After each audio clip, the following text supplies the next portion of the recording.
So TicketSignup is kind of moving out from the typical race market and into an even bigger market. And that's the same market that Eventbrite's in. So Yeah.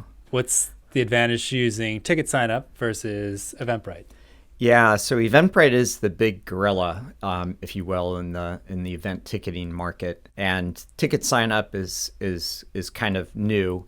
One of the advantages we have with ticket sign up is we get to leverage all the technology that we've been building for the past 12 years with RunSignup.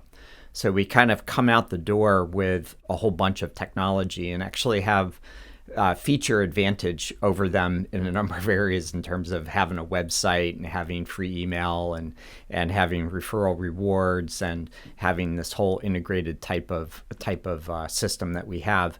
And so it's ticket signups going really well. Eventbrite seems to be on this mission to make our path easier, and So nice of them. yeah, and I guess probably so I don't talk too long.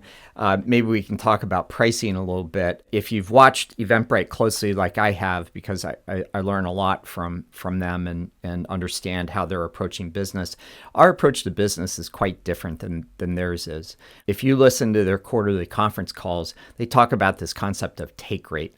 So they want to take an increasing percentage of the transaction that happens when people are buying a ticket. When you talk with us, we're more about how can we grow your event, and we both share in that because we make a fair processing fee, and but we're here to grow your event. So in our methodology, we don't commit you to a multi-year contract. You can leave us at any point in time. And then we try to keep our prices really low and try to make them kind of follow what our cost structure is. So the first difference between us and Eventbrite is they charge per ticket, we charge per transaction. So for a low volume customer, we charge $1 per transaction. And then once you get to the 5,000 ticket level, we charge only 80 cents per transaction. And at higher volumes, you can actually get it lower than that. And then Eventbrite, by comparison, charges per ticket. They charge $1.79 per ticket, which is pretty darn expensive. And they charge $1.79 for every additional store item added. So if say it's a beer festival and you're paying for an extra beer through the store, Eventbrite is taking $1.79 for that first ticket, $1.79 for the friend that you bought a ticket for, and another $1.79 for the beer that you bought, or maybe two times $1.79 because you bought a beer for you and your friend.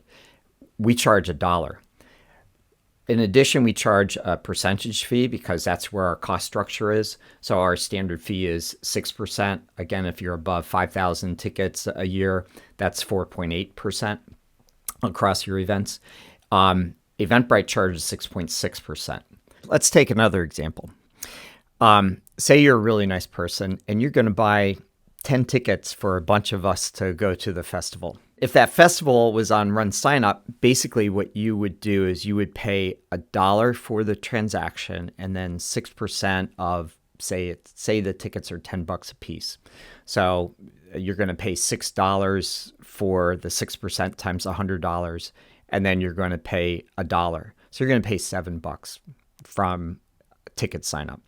On Eventbrite, say you're a really nice person and you're going to buy 10 tickets for us. Each one of those tickets is going to cost $1.79 of processing fee plus the 6.6%.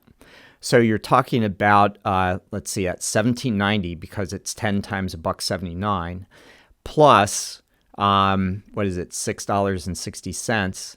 So you're talking about, $24 there. So like there's a substantial pricing difference there.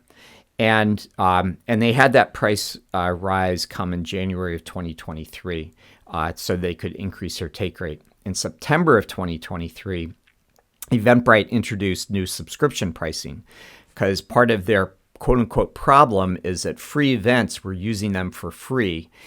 And we're like, Yeah, well, it doesn't cost you anything. It's just a few, bits in a computer, which really is a negligible cost. People do get surprised that we let them do their free events for free. Yeah, I have had someone say like, "Oh, can I give you something?" It's like, no, it's free. it's free.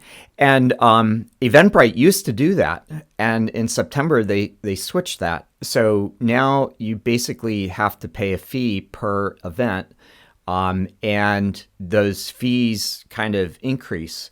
So we're starting to see Eventbrite customers who have like multiple events and are getting like subscription fees for these events hitting them.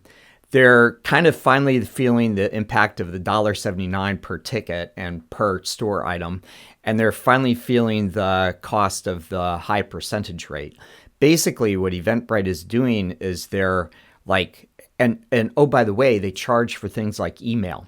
They'll give you a few emails, but not enough to really run your business for free. In our case, we pay a fair amount of money to make emails free for all of our customers, but we benefit from that because if our customers get more tickets sold, then we make more money, which is good for everybody, right? So it's a very holistic type of an approach that we have versus Eventbrite's take rate.